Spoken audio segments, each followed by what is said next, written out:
Good morning to all. Myself Badi Alekhya, Assistant Professor under the Department of Artificial Intelligence and Machine Learning, RMD Engineering College. Today in this session we are going to discuss about constraint satisfaction problem.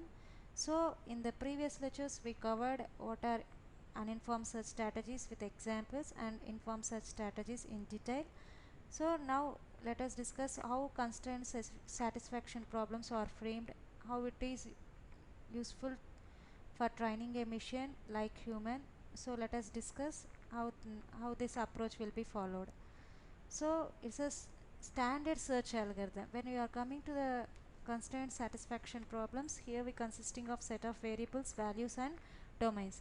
How these variables will map to values, how it is going to map, consider it as and domains is the initial states. So at initial states we have different types of variables and different types of values based on domain, how it is variables and values will be mapped. When coming to the goals test, what's our thing now? For that variables and values which is mapped under domain, we specified some conditions. If our problem will satisfy that conditions or constraints, it will train the machines very easily, which will understand the logical way of solving the problem. So our main goal is to train the machines like humans. So train the with good things. Train the things means by applying more number of constraints, the machine has to understand the scenario. So how the logical way of problems will be solved, how when the other problems will come, how it has to voluntarily provide the solution. So we have to train the machines in a logical way. If we are train the machine in a logical way, if any other problem will similar to that thinking, is automatically solved by the machine. For that purpose we are studying this constraint specification constraint satisfaction problems. So in this example we consider map coloring problem. So in the it's a basic concepts of data structure. So when what is the variables, what are the domains and what are the constraints followed for the given graph, how we are going to design the constraint satisfaction problem for this given problem, let us see. So among this, how we are going to define the variables now? Here totally we have 7 places, 1 2 3 4 5 6 7. So that 7 places we consider it as variables. It is a state space. So Western Australia I shorted as WA, and Northern Territory NT, Queensland Q, and South Australia as SA, NSW as New South Wales, and T Tasmania. So here we shorten the form and we create the variables. For domains, for these states I am using some domains. For this particular variables I am using some states. What are the three domains I have to consider here now? It's a red, green and blue. So when coming to the constraints, what is my constraint? So no adjacent regions must have different colors, or no adjacent regions will have same color. So understand, got my point? So here if I provide one color like green, you assume that I am providing green for Western Australia. That color I am not going to provide for the Northern Territory and the South Australia. That means adjacent regions must have different colors. When you are going to assign your variables to the domains, that variables we have to maintain constraints, and we are after satisfying the constraints only we have to provide the solution. So in this example, when you are applying one color to the Western Australia, that should not be equal to Northern Territory. Or this is a way how many number of possibilities we have. 3 colors na, red, green and blue. Among these 3 colors, how the possibilities for the Western Australia and Northern Territory? So it's a red, green, red, blue. So both are different only. So red, blue. And what are the other possibilities? Green, red, green, blue, blue, red and blue, green. So for 2 things, what are the total number of possibilities? 2 is a 2 power 3. 3 what is the total number of possibilities? We have lot of possibilities. So here we have 2 states. So 3 into 2 we have the 6 possibilities. Red, green, 1, 2, 3, 4, 5, 6. So you can use these 3 colors in a 6 different manners for assigning for the both cities. So let us see how the problems are completed and consistent. So first of all you have to understand what is complete and consistent assignments. So here consistent assignment is just I am going to assign the values. Here for WA I am assigning red, for NT I am assigning green. After considering this assignment I am going to apply in my problem. Applying in my problem and getting the solution, we call it as complete. Before applying to the problem, if you are going to considering some values, if you are going to assign some values, that one we are called it as consistent. Now I think so you are clear what is the difference between complete and consistent. So consistent is nothing but I am assigning the values which will be helpful to provide solution. So what is complete? After getting the values, I am going to implement my consistent values in the problem to get the solution. So that one we are called it as complete. Is clear what is consistent and complete? Complete consistency is nothing but assigning the values. Complete is nothing but after assigning the values you are going to apply that assignments in your problem. So here you look at for WA Western Australia I am giving red color means for Northern Territory, and for South Australia I am giving different colors. So adjacent nodes, for adjacent nodes we have to give the distinct colors. So listen ma, here you are not going to get the same answer, so it's my assumption. So if I assign the colors like this, no conflicts, no adjacent nodes will have the same color. In your opinion you either consider Western Australia as green, and you can assign for Northern Territory as blue, and then South Australia as red. It's your wish because everyone has different logical thinkings, but our main ambition or our main goal is to satisfy the constraints. What is that constraints in map coloring? So no adjacent nodes will have distinct colors. That constant we have to satisfy. By satisfying that constraints, this is the solution we are providing under map coloring. So how this map is going to convert into graph? So it's a binary CSV problem because each constraints will related to two variables. Is it right? When you are going to see the Western Australia is related to Northern Territory and South Australia. So we have two different types of constraints ma. So one is unary constraints, binary constraints, and higher order constraints. So here in this problem we use which type of constraints na? Binary constraints. Binary constraints. So binary constraints, in the name itself it is there. For binary we need two variables. Each constraint relates two variables. In this example for WA for Western Australia, sorry, for Western Australia we have two variables. One is NT and second one is SA. So for these two variables, so these childs also we call it as arcs. So like this arc, two children is there na? The other name for this which is having the two variables and two children we also call it as arc consistency.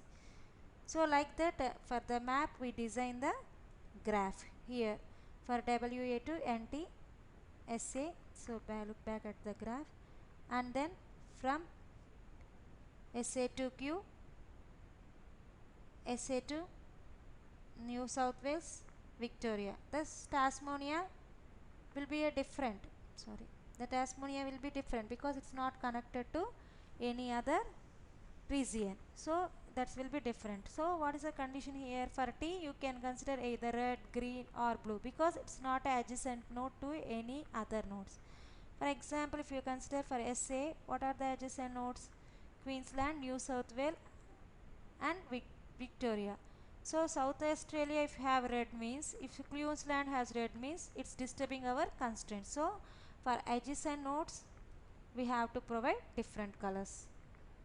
So already I tell now we have variety of constraints So unary constraints, binary constraints, and higher order constraints.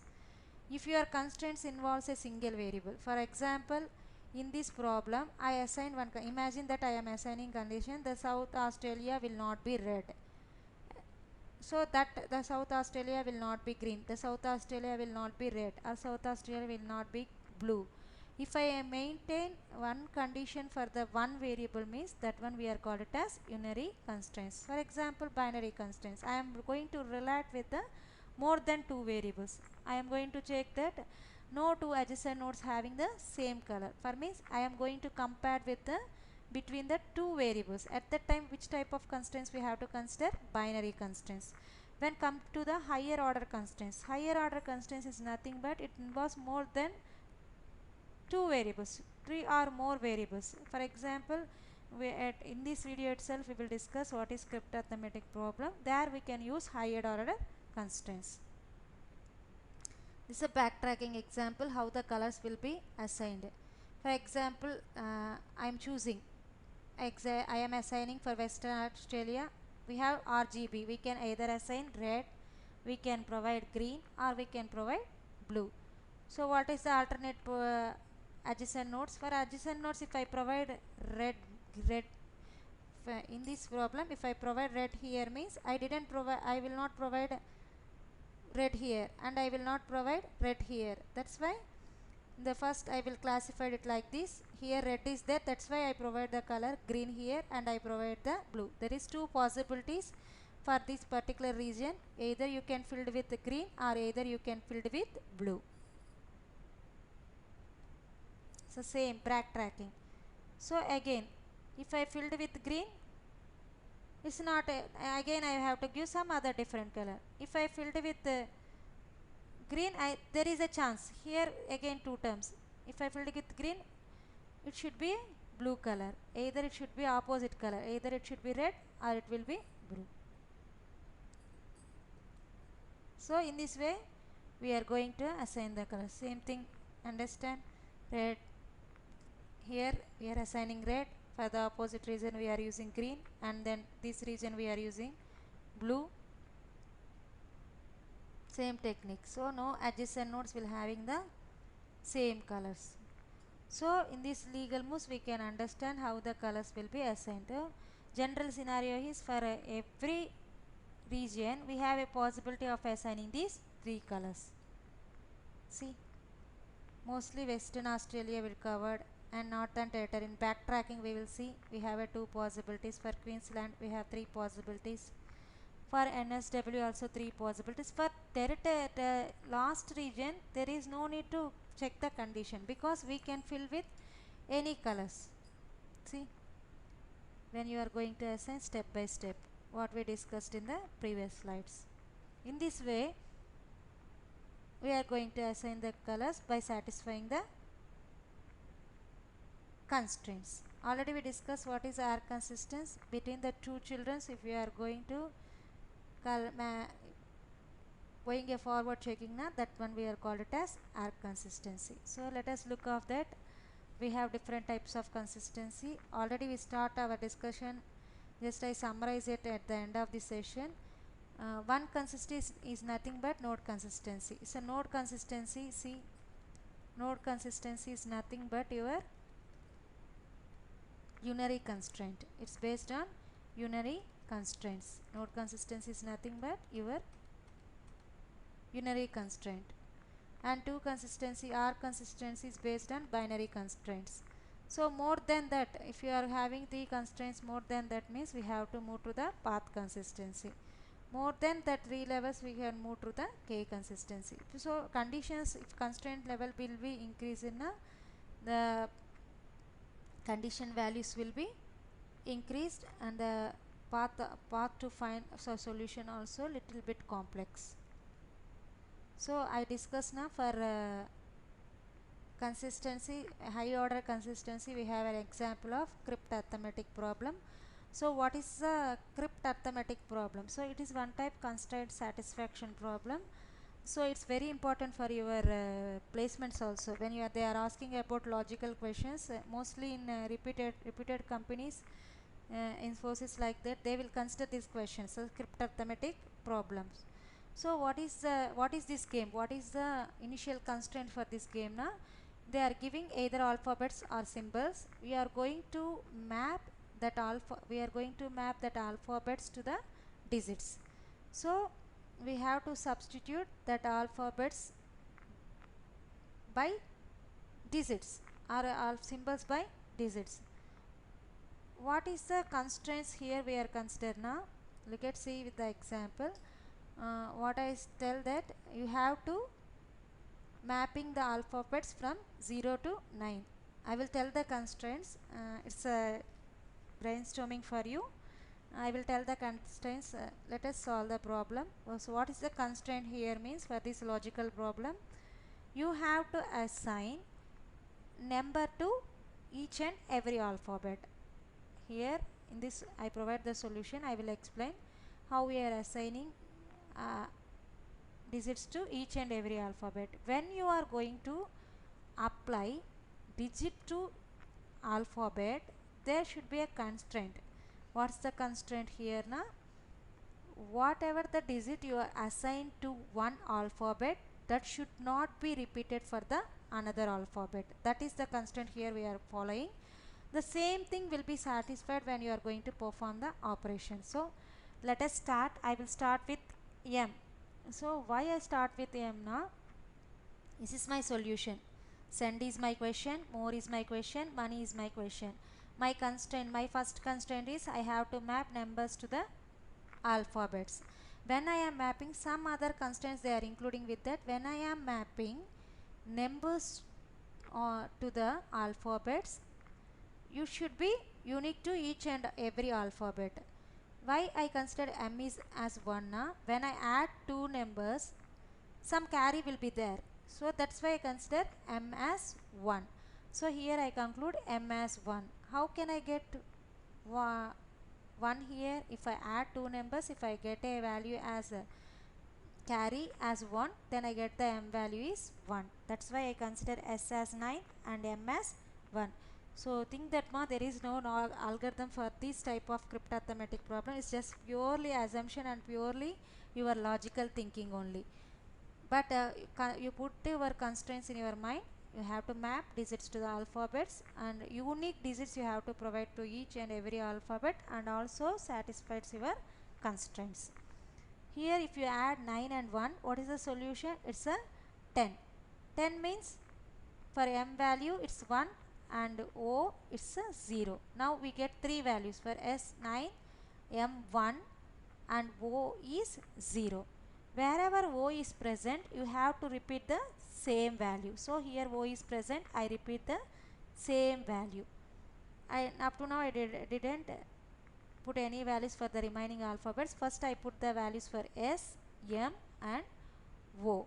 So now we know the values for three alphabets, and after that come to the last.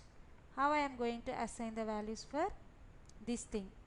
Now I imagine that I have to calculate NE by values. Whatever the E value I am getting here, same value I have to get here.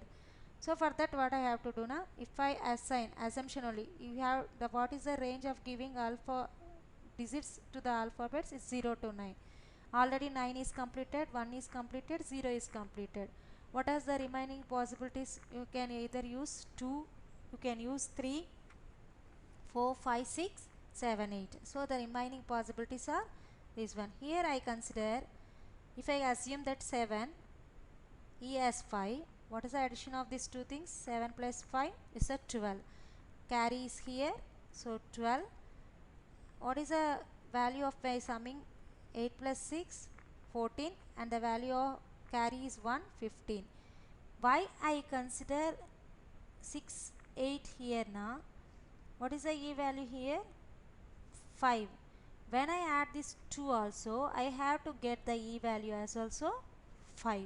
That's why I consider here 6 and 8 and 1 carry. If I get a carry from here, surely I will get 5 here. So by adjusting and by satisfying the constraints, you have to solve the problem. So Now D value you know, E value you know, N value you know, and R value. Already you know the E value. What is the E value? 5. And what is the O value? 0. By here you have a carry. You remember? 6 plus 8, 14. And you have a carry value 1. It's 15. Again 15 having one carry value. 1 you put here, 5 you put here. And then 5, 0. 5, 0 plus 1 carry. We have the value is 6. Now it satisfies the constraint. Here the n value is 6. When you perform operation also, the n value should be 6. So O value is 0. Wherever you are using O, the value of O is 0 and the value of M is 1. So if you observe here, it does not disturb the condition. If you consider E value here 5 means, whenever E will come, the value of that E is 5 only. Whenever the N will come, the value of N is 6 only. So it's also not a provide a single solution, it having the different types of solution was, but what's the thing you have to put it in your mind now? You check that whether I map digits to the alphabets, and second whether I map unique digits to the alphabets. After mapping unique digits to the alphabets, when I perform some operations, where that uniqueness will not be disturbed, whether I maintain that constraint or not. Maintaining these three scenarios, you can solve the crypt arithmetic problems. So initially you face difficulties when you assume what a value I have to consider from 0 to 9 for each and every alphabet. By practicing more examples, it will be easy for you people how it think it in a logical way. So practice with 2 more examples. It will be clear. So I think constraint satisfaction problems somewhat clear. So you get a clear idea regarding to that. So let us meet with some new concepts in artificial intelligence in the next video. Thank you.